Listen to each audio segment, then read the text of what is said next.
반갑습니다. 오늘은 이동호 미래한국 편집위원님과 특별한 이야기 나눠보도록 하겠습니다. 안녕하세요. 네, 안녕하세요.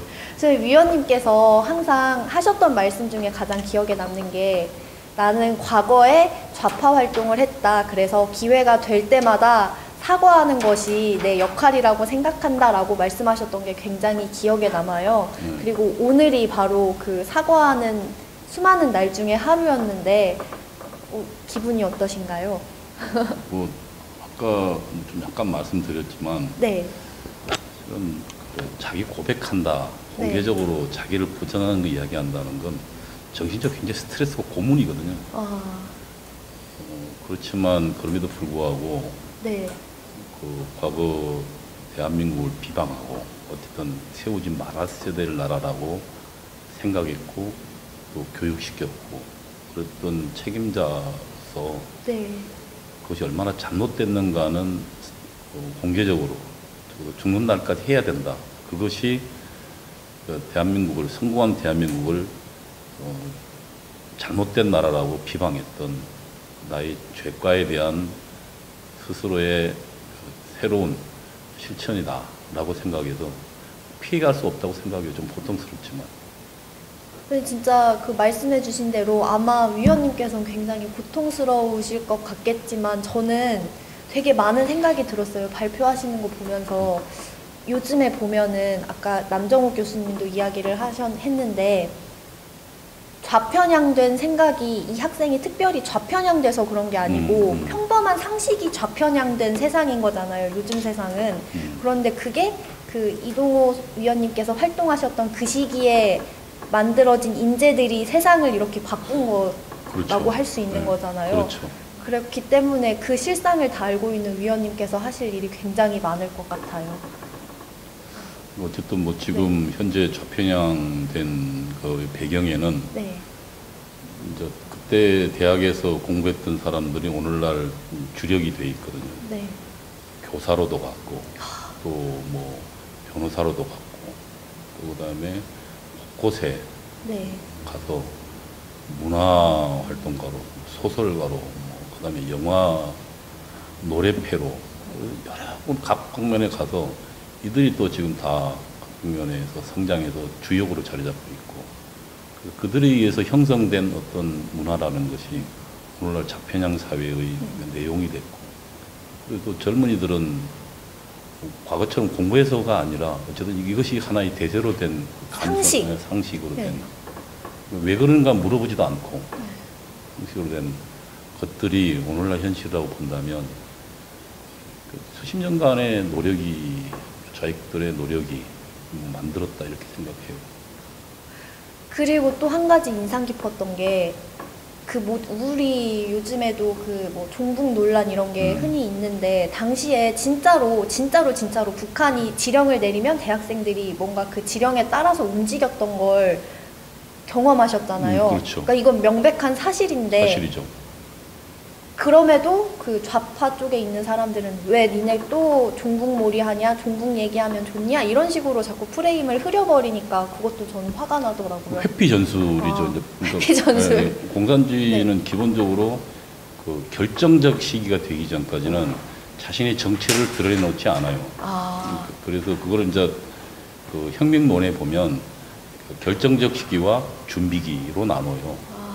결정적 시기는 공산주의자들이 지도부가 총출동해서 이제 비밀 지도가 총출동해서 러시아 혁명 같은 경우도 레닌이 결국은 러시아로 날라와요. 마지막 때 17년 공산주의 혁명 때. 그래서 맨 진두에 서서 공산주의를 내걸고 투쟁을 혁명을 벌이거든요. 그게 이제 결정적 시기라고 그러고 그래서 그 권력을 장악하는 거죠. 무력 투쟁을 통해서.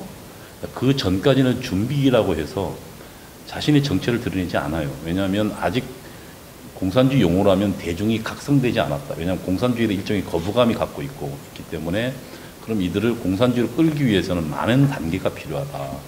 그래서 예를 들면 민주주의로 위장하기도 하고 그 다음에 생존권 투쟁, 뭐 이래서 노동자들의 생존권 투쟁, 뭐 그다음에 빈민가의 뭐 철거 반대 투쟁 이런 생존권 혹은 뭐 이런 민주주의 이런 걸로 위장해서 들어와서 그것을 통해서 우리 사회가 잘못된 사회라는 것을 교육시키고 훈련시키죠.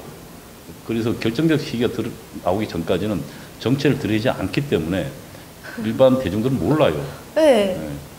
저도 몰랐거든요. 전혀. 불과 한 5, 6년 전만 해도 북한이 좋은 나라인 줄 알았는데 그런데 이렇게 치밀하잖아요. 지금 좌파 진영들은 좌익 진영들은 이렇게 치밀하게 계산 속에서 움직이고 있는데 사실 저희 우파 진영은 그거에 비해서 하나도 안 치밀하잖아요.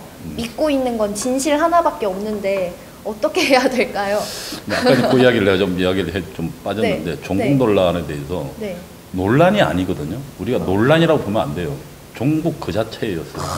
그러니까 자꾸 논란이라 하면 뭔가 그러니까 논쟁 시비거리가 있는 것처럼 이야기하는데 네. 명백하게 당시 예를 들면 전대협의 신년사와 북한 한국민족민주전선이 나온 신년사를 비교해 보면 뭐 토시까지 거의 똑같아요. 왜냐하면 그거를 그 한국민족민주전선이라는 한민전이라는 거기서 아까 이야기했던 구국의 소리 방송이라는 북한의 단파 라디오에서 1월 1일이 되면 뭘 하냐면 전년도 투쟁을 평가하고 그러니까 금년도 투쟁의 투쟁 방향을 지령해요. 그게 이제 문헌으로 읽어줘요. 그럼 그거를 듣고 그리고 금년도에 투쟁 구호를 어떻게 하라. 예를 들면 88년도에 우리가 그 올림픽이 있었어요. 네. 그때 북한에서 지령한 건 공동 올림픽 개최 투쟁으로 나가라. 남북 공동으로. 그래서 그때 보면 그 공동 올림픽 개최하자고 그 전대협이 주장해요. 이런 것들이 수도 없이 많아서 그래서 이제 사실은 그 종북 본류지 논란이 아니에요. 저 용어부터 바로 그럼요. 써야겠네요. 논란이 아니에요. 그러니까 그리고 하나는 이제 공산주의다 그래서 뭔가 이 구체적인 결정적 시기 전까지는 은폐하고 또 한편으로는 뭔가 그 도전이 오면 그러니까 회피 전술로 뭔가 그러니까 뭐 메카시전법이다, 뭐 무슨 수법이다 이런 식으로 회피하죠. 그래서 이제 자꾸 이제 이런 식으로 네. 도망가는 거예요. 자기 정체를 그래서 몇 가지 커플을 씌고 있기 때문에 그 커플을 하나씩 벗기는 노력이 필요해요. 그 종북 논란 아니에요. 종북 그 자체였어요. 종북 그 자체다. 그 겹겹이 쌓여있는 회피하는 그 거짓말들을 우리가 어떻게 벗기죠? 중요한 건 이제 폭로라고 하는데 폭로. 네, 국민들이 알아야 돼요. 그 실상을. 맞아. 그러니까 지금 네. 뭐 교과서도 뭐 무슨 뭐 독재와 민주자가 아니라 적어도 대한민국의 정통성을 둘러싼 남과 북의 게임이에요. 만약에 대한민국이 독재의 나라고 친일파가 세운 나라라면 대한민국은 정당성을 이룬 거예요. 대신 북한은 애국자들이 그리고 그 독립운동하는 사람들이 세운 나라라면 남북 통일의 정당성 북한이 갖고 있는 거예요. 그 투쟁을 벌이고 있는 거거든요. 실제로는 또 그렇지도 않잖아요. 북한에서도 친일파를 많이 등용하고 그랬다고 하던데. 그럼요. 그러니까 최근에 이제 김용삼 씨가 네. 김일성 신화의 진실이라 가지고 참 네. 각고의 노력을 했는데 네. 거기에 보면 이제 뭐 김일성이 안 한 건 아니에요. 1930년대에 어쨌든 그러니까 그 만주 지역에 있던 그런 뭐 여러 가지 자기 생존의 방편으로 하기도 했었고 어쨌든 그래서 조금 공산주 운동을 벌이다가 그러다가 일제가 이제 대대적인 토벌 작전을 벌이니까 소련으로 넘어갔다고. 소련은 왜 그걸 했냐면 그들을 가지고 일본이 뭔가 자기 나라를 침범할 것 같으니까 이들을 가지고 뭔가 대항하려고 했어요. 그러나 그 후에 이제 일본이 그 전선을 중국 본토로 돌리고 그다음에 미국으로 돌리니까 얘들이 할 일이 없어진 거예요. 그래서 그냥 아무 짓도 못하도록 그냥 그 소련을 가둬놨어요. 그게 세칭 88 여단이고 그래서 이제 만주에서 활동한 애들이 전부 도망가서 이제 그 소련에서 살았거든요. 그리고 지도자도 그 중국 공산당이었고 거기에 있던 이제 중대장급의 사람들이 이제 김일성하고 그 그룹들이에요. 그리고 그들이 이제 뭐 전부 거짓말이죠. 왜냐하면 그 공산주의에서는 거짓말이 용인이 되는 건 뭐냐면 자신들의 고귀한 목적, 공산사회라는 아름다운 이상을 위해서는 거짓말도 대중을 속이는 것도 결국 허용되는 거예요. 거짓말하고 회피하는 게 그냥 전략 전술 중에 하나. 그런 그 전대협 문건에 그런 것도 있어요. 공식적인 문건에 우선 그 그 경찰에 잡히면 뭐 제가 지난번에 한 서점 네. 잡히면 뭐 우선 24시간 버텨라. 버텨라. 그다음에 쪽지나 이런 것들은 전부 씹어 먹어라. 그다음에 책 같은 거 들고 있으면 이건 주웠다고 해라.